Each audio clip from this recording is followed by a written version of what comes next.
Okay, so this was the episode where folks said, listen, I'm not holding any more secrets for you to try to hold over my head.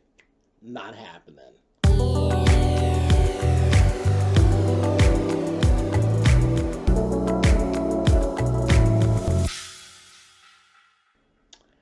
Hey guys, thanks so much for clicking on the video. This is my review for Greenleaf. This is season 5, episode 6. As I said, it was the episode where people said, listen, I'm saying what I got to say. You're not holding it over my head anymore. Flat out, and that's it. I was like, okay, so this was really interesting. Anyway, let's just start here. Let's start here. Darius and Grace. Okay, so let me be honest. Since this started, all 5 seasons, I ain't never really gave y'all all this about Darius. I could take him or I could leave him. But Darius, after 5 seasons, has started to grow on me. This whole budding romance between him and Gigi, he has started to grow on me. And I don't know if it's y'all know how I feel about a love triangle. So maybe it's the whole thing of Noah being back and just the whole angst of him wanting Gigi and Noah wanting Gigi and Gigi not knowing whether or not it's a good idea to want Darius. I think that's where I'm caught at. I think it's my whole love triangle thing that I kind of like, that little thing that I like, that confusion that's over there. So I think that's what it all is. She don't want Noah, and Noah wants her, and she don't know if it's a good idea to want Darius. Girl, it's a good idea to want Darius. Go ahead. He didn't grew on me, so you can have him. Anyway, so he says, the first thing he says tipped me off in this episode because I was like, wait a minute. Hold it. Things are getting a little touchy. He said, I'm back home. She said, what is his phone number? She said, listen, my phone and my laptop got stolen. Somebody broke into my hotel room when I was in Vegas. And he said, Bob really wants to cover these things up. So we got all this going on. He says he lost this thing. He sent her to look for these escrow files that they both had. And when she pulls them up, they're literally being deleted as she's watched, like in real time. She's watching them be deleted. Um, a whole mess. I said, okay, so y'all need to be careful. And it just kind of, I don't know, it just seemed like they weren't taking precautions for what was actually unfolding. So that stuck out to me right in the beginning. I was like, people breaking into stuff. You ain't even in town. You in Vegas. Somebody then tracked you to Vegas and broke in your room and stole your laptop and your phone. Shit is then got left over here. This is crazy. So I'm like, all right, cool. So then the next thing you know, there's this whole thing. Phil's dad ends up showing up at the estate. And I said, okay, so somebody done got through to Miss Charity. Miss Charity. I said, girl, you really stepping into your own. Um, Ends up getting in there. We find out Phil's mom used to work with Bob. Bob basically used her. He was targeting poor black families, working in the back door and the front door, basically really working backwards, getting people into financial ruins, and then coming in like the Great White Hope. Shady. And Phil's mother was a part of it, and he basically was using her the same way that he uses Phil. You're the black face for the white wrongdoings that's actually going on. Um, Very interesting. Very, very interesting. But I'm glad he showed up and he finally kind of dropped what he was doing and all that. Darius definitely did tell Gigi basically, when all of this is over, we need to talk about me getting you back. Flat out. He wanted her back, and that's all there was to it. So I says, okay, cool. Moving on. Zora and Sophia. Zora is so out of sorts at this point that she has decided she's running on off. She's going to leave. She's going to New York. She's going to New York for school, and she has no housing plans. She just up out of there. And very immature. You know, her whole approach to it is very immature.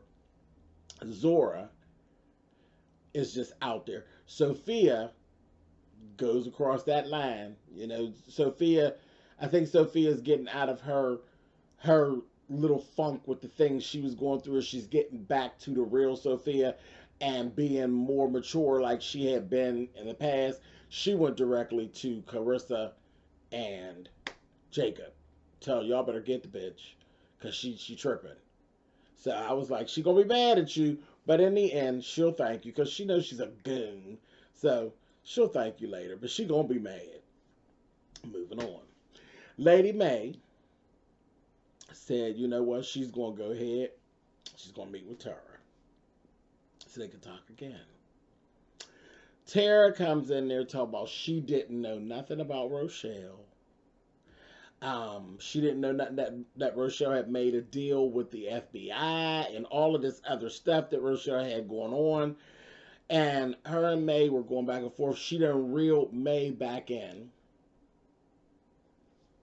for the most part and giving up her truth and saying, you know, she don't think that Rochelle will even just stop at them taking the house and making the house into a homeless shelter or an orphanage or whatever. She don't think that that would be retribution enough for her. That she wants something more. She wants something more. And we found out later she basically wants Bishop dead, in jail, or both. She's evil. She's evil. Her and Basie both were evil. Tara, I just don't trust her. I just don't trust her. And I'm not sitting with any whore sitting in my house and telling me, looking around my house, about, yeah, this would make a perfect spot for this thing. No, my house won't make no perfect spot for a damn thing, but for me to live in. Now get out of here. So I just, something about her just ain't right, and it just don't sit right with me, and I just don't like her, and I don't want nothing to do with her. Bishop could see it, but May, I don't know what May's issue is, but she ain't. May better get it together before it be too late. So while all this is going on, Herr Bishop is down at the club, you know, going through whatever he's going through, trying to turn it over to this here church and all this here. And Rochelle shows up. And I said, oh, honey, and she is really in a space. Like, she's just, you can see evil all over her. Like, just evil and contempt. And it ain't no, there's no more of this, like, she likes Bishop. She don't like him at all. She don't like him at all. He ended up telling her, she told him, you need to tell your truth. Don't you see that your life is falling apart around you because you living in a lie? And it's your truth, and your karma's starting to come back to get you and all this. He told her, you are sick. You're delusional, and you need help. Baby, she got evil, and told him, Basie should have killed you when he had the chance. I said, oh, there she goes. There go the real Rochelle, honey. She was, I said, there she goes. That's the real Rochelle. And Bishop seen it. He's seen it, and he's done with it. Like, there's this whole thing going around through this episode. He done missed his doctor's appointment, May fussing at him about that doctor's appointment. He said, damn that doctor's appointment. You got a crazy bitch running around here who wants me dead. You got her sister. You keep chit-chatting with her sister. Sister talking about you will give her our house, and something just ain't right with it. And I just say, now this, I can't follow you down this road with this because this is some bull crap. I said, yeah, Bishop, come on. Come on. So anyway, then we have this whole little thing where Noah and Gigi take AJ to the doctors, and they get him everything straightened out, get him his medicine. He's willing to take it and all this. He's only going to have to take one pill a day and all of these things. Everything's going to be cool for him. While they were waiting for him to be seen, Noah and Grace got a chance to start talking, and we start to see Noah and AJ are actually bonding, and Gigi is jealous. She's jealous a little bit, and she's hurt a lot of it because this was the embrace that she wanted from AJ, and she's not getting it. He's embracing Noah, and it just seems very unfair because it just does, because she's the one that was reaching and throwing all this love at him. You don't want nothing to do with her. It just is what it is. Life is not fair. It just is what it is. But like I said, jealous a little bit, but hurt a lot of it, really. In the midst of the conversation, Noah kind of picked up on it, but he had told her, you know what, if things don't go right with this whole thing with your mom and that, I just want you to know I found a place for me and AJ, and you are more than welcome. I know this thing with me and you is not, it's not going anywhere. And just as friends or whatever, we're family, so you are always welcome to come stay with us. And I think she had to like get herself together and say, that was really nice. Thank you so much. But still, she's just out of sorts with this whole thing. Of course, Carissa and Jacob are still going through their thing. I think Jacob is coming to an end, so Jacob can see the forest through the trees, so he don't feel the need to be mean to Carissa really anymore. He just wants the bitch to go away. I understand. That's me. When I'm done, I'm done. Ain't no need for me to make you miserable no more. Bitch, you getting on. Get on. Get your purse. See you. I don't want to do all that no more. I don't want to go through all the hassle of making you miserable. Get out. Go on about your business. And I think that's where he is. She got tired of fighting, basically, and told him finally, you could have the partial custody. Like, she knows she done lost. It is what it is. It's over. You got the money you want and all that. He done turned you loose. He don't want you. There's no inkling in there that could make you think that he don't want you. He wants to be done with you. It's over. And I think she has accepted defeat and told him you could have partial custody, which is what you should have did in the first place. You wasn't doing it, but being mean as hell like you usually did. And as you see the two of them, she's saying that when they went to talk to Zora, Jacob was cool and collected. Carissa was just out there with her normal, trying to be the controlling mother. And Zora wasn't buying into it at all, but she was accepting what Jacob was selling. He got her to slow down. He got her to let him step in. Let's change your ticket. Let me call cousin so-and-so and so-and-so. Let me set up something to make sure that you're safe and not on the street. Just give me a chance to do a little bit of help for you. Don't just go running off. And she took that from her daddy. But her mama should have wanted nothing to do with her mama. And Carissa sat over there and said, girl, you done lost, honey. It's over. You lost. You done all that you could do, girl. And it's over.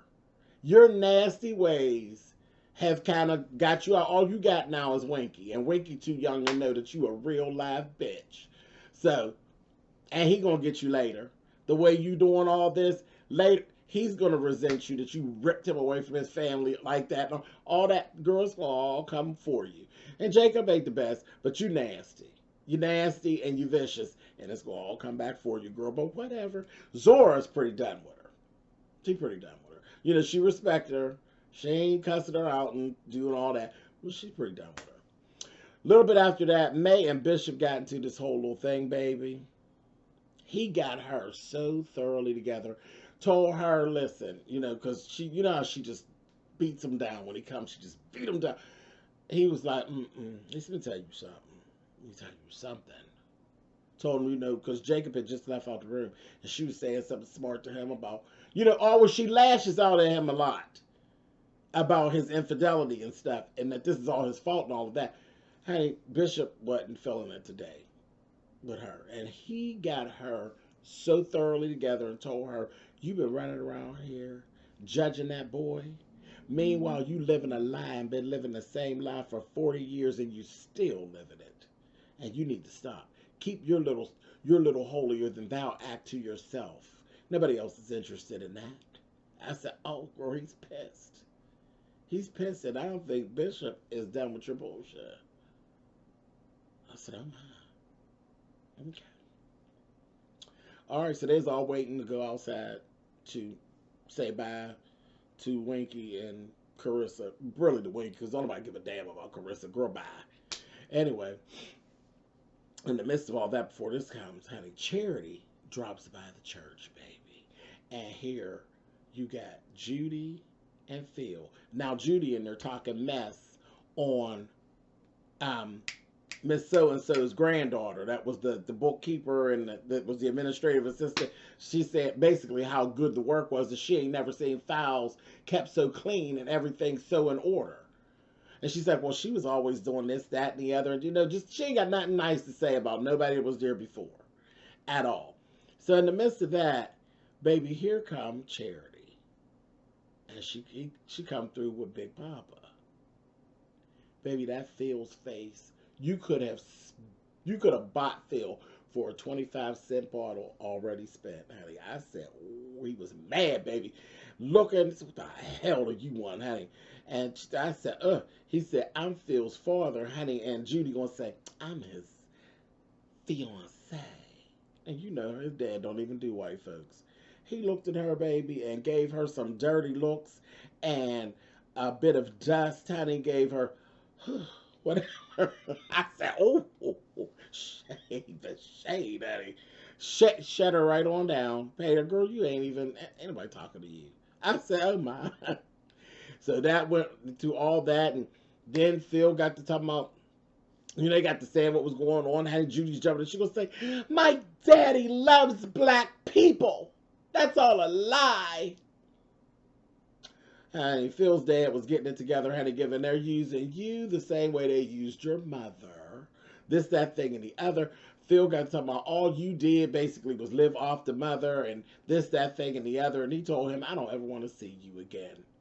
Hey, and the father, he was crushed. His little feelings was hurt. And he walked on out and left. Hey, that Charity rolled up on him and told him, she said, let me tell you something. She said, you know, generally people say this as an insult. They do. But I'm going to pray for you. And that's not an insult. She said, because only God can help you now. I said, oh. So true, because you're so in, and you know she's right. You just evil about this whole thing, because she done got the leg up on you. And she done got the leg up on you, you and old nasty Judy, honey. Judy trying to go. He didn't even want Judy touching her. I said, a mess. Look at that mess.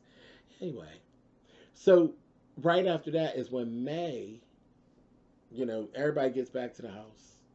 Charity's pulled up at the house. Everybody's literally out front saying bye to Winky. Winky and Carissa just pulled off. Charity pulls up. May says, I have an announcement to make. Like, what's she doing? Honey, and then she's going to say, well, I have something I got to tell everybody. For the last 40 years, honey, that Gigi looked and said, Mama, really, right now? You get ready to do this right now, right here. She's like, yes, no one's going to hold secrets in that whipping stick over me anymore. Not anybody. Not you, James, and not me either. I said, oh. Baby, she came clean and told the family, baby, Gigi was born out of a piece of infidelity between Lionel and myself. I said, oh. Child, and they always look at, when I tell you Jacob was 2 through with May. 2 through. And the girls, May said what she had to say, said, now let's go have dinner, and went on back in the house. Like, whatever. Hey, them 2 grand girls, honey, ran right to their granddaddy. You know, girls and the male figures. She a hoe, whatever. Later on that night, Zor told Sophia, I wasn't shocked. I always knew Grandma was a freak, honey. I said, oh, a mess. Then she told her, she said, well, why aren't, she said, so you're not really mad at me for me telling your parents? She said, oh, yes, I was mad, but I got over it. She said, because I went and told your mother about your boob pics, honey. I said, oh, now I don't know that she actually really went and did that, but she left that right on Miss Sophia. I said, oh, okay, shady. You know, Zora's a mess. She's Carissa's daughter. But anyway, they had that go on. So later on that night, the 3 siblings were out there. It was Jacob, Charity and Gigi. And they, baby, they done got drunk. I said, look at these drunken Christians, honey. They was just drunk down. And they were going over, and Jacob was just like, he was mad because he's like, you don't know what she has put me through over my infidelities, and then to come to find out that this is what was going on. Child Charity, they got all mad, and she laughing. And then when she started finding out that Aaron knew, and her ex-husband knew, she's like, now I'm mad all over again. I'm like, girl, them two men done got together, and they don't even be thinking about you, Charity. They really don't. Girl, they are, girl, bumping uglies and not thinking about you at all. They getting some every night. Sometimes 2-3 times during the day. You ain't getting none, period. And they are not thinking about you. Sit down. Anyway, Gigi gets this call. Now, this is where things got, where I figured out that my feelings had changed. Because I got all miffed, honey. Darius called, said, we got him. We got him. Somebody came through. They're willing to talk. Bob did this, that, and the other. Took their house away from them and blah, blah, blah, blah, blah, blah. Can I see you? Meet me at my house. She get there, the house is just as dark, baby. I said, something ain't right. Something ain't right. So, next thing you know, here come old boy pulling up. One of Bob's henchmen, honey, that pulled up, telling Gigi, she said, She knew right away. She said, He gonna say, don't nobody care nothing about no anchorman. You understand that? Nobody cares anything about a journalist. No one cares about journalists. And she's like, where is he? Don't play with me. He says, come with me, Gigi. I'll show. She gonna say, get your hands off of me. I said, that's right. Don't go nowhere with him, girl. You know you don't let nobody take you away from the scene. You whoop them down. And you know Gigi will do you. Don't play. Don't let there be no glass table around. She'll give you just what you're looking for. But he just told her, don't nobody care nothing about no journalists. Let this go. And he went on and left on off. I said, child, they didn't kill Darius, child. They ain't say nothing, but we know, child, they didn't kill Darius. And I really got to feeling some kind of way. I was like, I never cared about Darius until this episode. And you mean to tell me y'all done killed Darius? They done killed him, y'all. They didn't say nothing. But just from the way it went down, you knew it. And Gigi knew it. They done killed that man. Baby, I was evil. Evil, evil, evil. That Bob, honey. God gonna get you, Bob, because you got too much going on. Way too much. Anyway, I get so mad. Every time the episode gets over and I know that we are like approaching the end, I just get pissed off. Pissed off. Anyway, love this show. All right, I'll catch y'all next week. Later.